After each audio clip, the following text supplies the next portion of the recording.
Hello friends, मैं हूं रविचंद्रा और आज बात करेंगे कुछ महत्वपूर्ण की पॉइंट्स के बारे में जिससे एग्ज़ाम में काफ़ी क्वेश्चंस पूछे जा चुके हैं और आगे पूछे जाएंगे। जैसे विसरण मॉडल जो आपके सामने हैं और बहुत सारे आज ऐसे मॉडल हैं जो मैच द फॉलोइंग में और वन लाइनर में भी पूछ लिए जाते हैं। तो चलिए स्टार्ट करते हैं। आज देखते हैं ग्लॉसरी का सेकेंड पार्ट है, काफ़ी महत्वपूर्ण है फ्रेंड्स। इसको देखोगे तो आपको खुद ऐसा लगेगा हाँ ये काफ़ी बार पूछे भी गए हैं और आगे पूछे भी जा सकते हैं, क्योंकि काफ़ी की पॉइंट्स मैंने बनाने की कोशिश की है। जो न्यू सिलेबस है ज्योग्राफी का, जैसे सेटलमेंट का है, तो उससे भी काफ़ी सारे जो मॉडल्स हैं वो मैंने इसमें इंक्लूड किए हैं। चलिए देखते हैं। सबसे पहले है द्वंद्वात्मक। द्वंद्वात्मक मतलब डायलैक्टिक। तो पूछेगा जो द्वंद्वात्मक है, डायलैक्टिक है, इस जो पद्धति है इसको किसने अपनाया था, यानी कि द्वंद्वात्मक यानी डायलैक्टिक जो पद्धति है किसने अपनाया था। तो फ्रेंड्स हेगल थे और मार्क्स थे। ये भी पूछा जा सकता है कि जो हेगल और मार्क्स किस विषय से संबंधित हैं। तो फ्रेंड्स ये समाजवाद कह सकते हैं या समाज शास्त्र कह सकते हैं, क्योंकि अब की बार देखा था फर्स्ट पेपर में भी ऐसे क्वेश्चन पूछा गया था। फर्स्ट पेपर में अमर्त्य सेन किससे संबंधित हैं और रविंद्रनाथ टैगोर हैं, ये किससे संबंधित हैं। तो कुछ इस प्रकार से भी क्वेश्चन पूछे गए थे। तो ऐसा पूछा जा सकता है हेगल और मार्क्स मैच द फॉलोइंग में दे दिया जाएगा, समाजवाद या समाजशास्त्र। तो ये जो है समाजशास्त्र से संबंधित हैं। इन्होंने 1818 से 1883 में सतत दोहरा दृढ़ विरोध किया। डायलैक्टिक या द्वंद्वात्मक का मतलब होता है अपनी जो दो विषय होते हैं उसमें दृढ़ विरोध करना, यही होता है द्वंद्वात्मक या डायलैक्टिक। जैसे बैरेनियस का था सामान्य भूगोल बनाम विशेष भूगोल। इस तरीके से इन्होंने भी, हेगल ने और मार्क्स ने भी द्वंद्वात्मक यानी कि सतत दृढ़ विरोध किया था समाज के लिए। आइए देख लेते हैं विसरण मॉडल। फ्रेंड्स पूछा जाएगा डिफ्यूजन मॉडल या विसरण मॉडल। फ्रेंड्स आपने पढ़ा होगा इनोवेशन मॉडल हैगर स्ट्रैंड का, यानी कि टोरेन उनका पूरा नाम है, टोरेन हैगर स्ट्रैंग। तो पूछा जाएगा विसरण मॉडल किसने दिया, यानी कि डिफ्यूजन मॉडल या इनोवेशन मॉडल। तो ये टोरेन हैगर स्ट्रैंग ने इनके समय के दौरान धरातल पर घटनाओं, दृश्य वस्तुओं का विसरण प्रसार करना, यानी कि इनके समय में के दौरान जो धरातल पर, यानी कि जो धरातल है सरफेस पर, उस पर घटनाएं और जो दृश्य वस्तुएं हैं उनका विसरण यानी कि प्रसार। और सावर के अनुसार यानी कार्ल सावर के अनुसार रैडजेल ने सांस्कृतिक लक्षणों के विसरण अध्ययन की नींव डाली। पूछेगा किसके अनुसार रैडजेल ने सांस्कृतिक लक्षणों के विसरण की नींव डाली थी। तो फ्रेंड्स कार्ल सावर के, यही पूछा गया है। और इन्होंने जो एंथ्रोपोजियोग्राफी है उसकी द्वितीय जिल्द जड़ी थी। पूछा जाएगा किसने एंथ्रोपोजियोग्राफी की द्वितीय जिल्द जड़ी थी। तो ये फ्रेंड्स रैडजेल ने जड़ी थी। वहीं पूछा जाएगा विसरण मॉडल किसका है, यानी कि डिफ्यूजन मॉडल, तो टोरेन हैगर स्ट्रैंड का है। पूछेगा इनोवेशन मॉडल किसका है, तो विसरण मॉडल या इनोवेशन मॉडल, ये भी टोरेन स्ट्रैंड का है। इसका जो विसरण मॉडल का मतलब क्या होता है, तो धरातल पर घटनाएं, दृश्य वस्तुओं का जो प्रसार हो रहा है, विसरण हो रहा है, इसी को विसरण मॉडल या डिफ्यूजन मॉडल कहा। आइए देख लेते हैं। हैगर स्ट्रैंड ने नवाचारों के विसरण का औपचारिक अध्ययन किया। पूछा जाएगा किसने नवाचारों के विसरण यानी कि इनोवेशन डिफ्यूजन का फॉर्मल स्टडी की थी, यानी कि औपचारिक अध्ययन किया था। तो फ्रेंड्स ये किया था टोरेन हैगर स्ट्रैंड ने। पूछा जाएगा इनकी रचना innovation diffusion as a spatial process. पूछा जाएगा innovation diffusion as a spatial process किसकी बुक है। तो फ्रेंड्स हैगर स्ट्रैंड की है। कब दी गई थी, तो 1988 में दी गई थी, प्रकाशित हुई थी। आइए देख लेते हैं आगे फ्रेंड्स। दूरी 6 सिद्धांत, ये काफ़ी महत्वपूर्ण है। पूछा जाएगा दूरी 6 सिद्धांत यानी कि डिस्टेंस डिके। तो पूछा जाएगा दूरी 6 सिद्धांत किसने दिया, तो न्यूस्टिन यानी न्यूस्टिन कह सकते हैं कि न्यूस्टिन्स।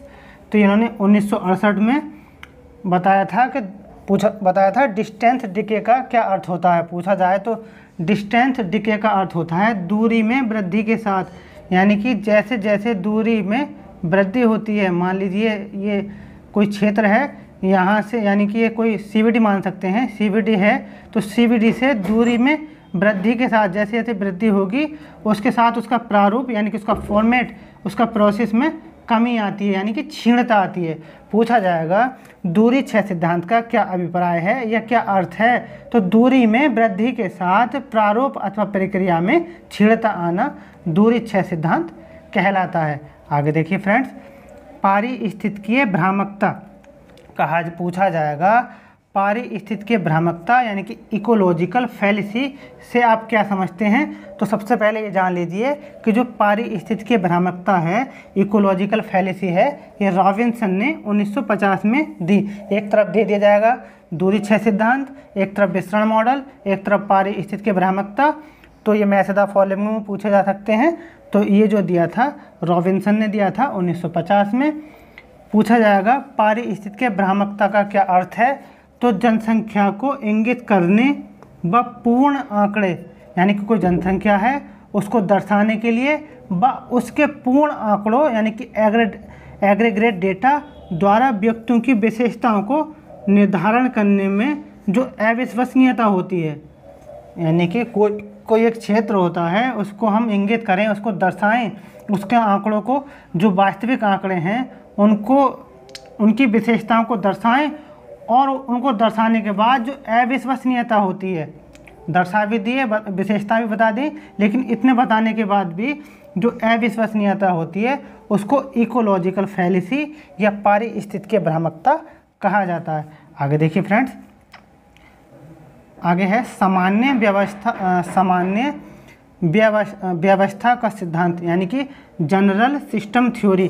पूछा जाएगा सामान्य व्यवस्था का सिद्धांत किसने दिया या जनरल सिस्टम थ्योरी किसने दी।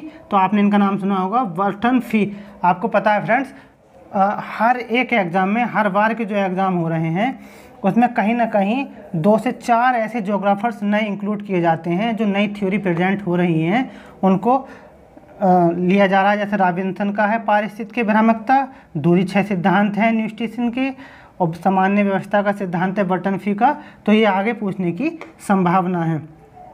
आगे देखते हैं, पूछा जाएगा जेनेरे डेवी। ये तो खैर फ्रेंड्स सबको पता है, जेनेरे डेवी यानी कि जेनेरे डेवी, ये 1911 में पॉल विडाल डी ला विलास। पूछा जाएगा जेनेरे डेवी को किसने अपनाया था, यानी कि विडाल डी ला विलास ने। ये पूछा भी गया है। तो पूछा जाएगा जेनेरे डेवी का क्या अर्थ होता है। तो जेनेरे डेवी का अर्थ होता है फ्रेंड्स जीवन शैली, यानी जो हमारी लाइफ की शैली है, जीविका और मानव समूह की क्रियात्मक विशेषताओं के आधार पर इस संकल्पना को विकसित किया। पूछा जाएगा जेनेरे डेवी का क्या अर्थ है। तो एक जीवन शैली और जीविका, यानी जो हम जीविका अर्जन करते हैं, और मानव समूह की, कोई मानव है उसका ग्रुप है, उसकी जो क्रियात्मक विशेषताएं हैं उसके आधार पर इस संकल्पना को विकसित किया गया है। यही होता है जेनेरे डेवी। आगे देख लेते हैं फ्रेंड्स, भू केंद्रिक अवधारणा यानी कि जियो सेंट्रिक कंसेप्ट। पूछा जाएगा, हमेशा पूछा जाता है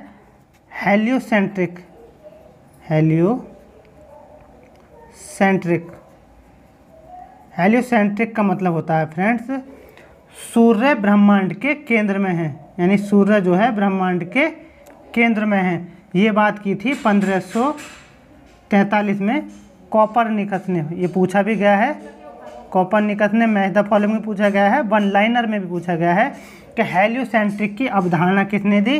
तो कोपरनिकस ने दी। ये भी पूछा गया है कि हेलियोसेंट्रिक की अवधारणा कब दी गई, तो 1543 में दी गई।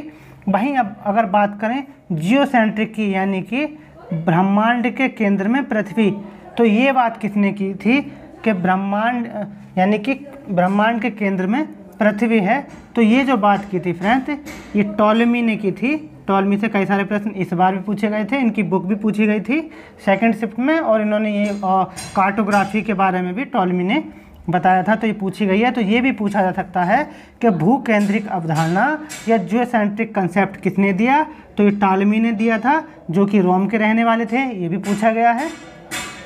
इन्होंने बताया था कि पृथ्वी सौर मंडल के केंद्र में स्थित है। यानी पृथ्वी जो है सौर मंडल, ये सौर मंडल है तो पृथ्वी इसके केंद्र में स्थित है।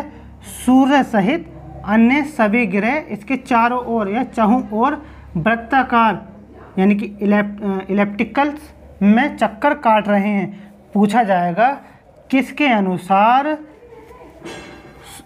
अनुसार पृथ्वी सौर मंडल के केंद्र में स्थित है और सूर्य सहित अन्य सभी ग्रह उसके चारों ओर चक्कर लगाते हैं, तो ये टॉलमी के अनुसार है। वहीं इसके विपरीत पूछा जाए कि सौर मंडल में जो सूर्य है, जो हेलियोसेंट्रिक अवधारणा है, यानी कि जो ब्रह्मांड के केंद्र में जो सूर्य है, वो जो अवधारणा दी थी वो किसने दी थी? तो फ्रेंड्स ये कोपर्निकस ने दी थी। एक को याद कर लीजिएगा, दूसरा खुद ब खुद याद हो जाएगा। आगे देखते हैं फ्रेंड्स, भूगोल पूछा जाएगा। भूगोल यानी कि ज्योग्राफी। तो फ्रेंड्स भूगोल यानी कि ज्योग्राफी पर एक पीटर हैगेट ने एक कथन दिया था, बताया था। उस कथन में फ्रेंड्स ये जो है ब्रिटेन के प्रथम प्रादेशिक भूगोलवेत्ता रहे हैं। पूछा भी गया है, पूछा जा सकता है कि भूगोल के यानी कि भूगोल में प्रथम प्रादेशिक भूगोलवेत्ता यानी कि रीजनल ज्योग्राफर्स कौन हैं ब्रिटेन के अंदर? तो फ्रेंड्स ये हैं पीटर हैगेट। तो इन्होंने कहा था पृथ्वी के धरातल का अध्ययन जहां मानव जनसंख्या अधिवासित है। इन्होंने पूछा जाएगा ये कथन किसने कहा कि पृथ्वी के धरातल का अध्ययन यानी पृथ्वी है और पृथ्वी का जो सरफेस है उसका जो अध्ययन है जहां मानव जनसंख्या निवास करती है या अधिवासित है, यह किसने कहा था? तो फ्रेंड्स ये कहा था पीटर हैगेट ने। तो फ्रेंड्स आगे चलिए, आज के लिए इतना ही। अब आगे नहीं देखते हैं, फिर और वीडियो में देखेंगे। फ्रेंड्स आज के लिए इतना ही।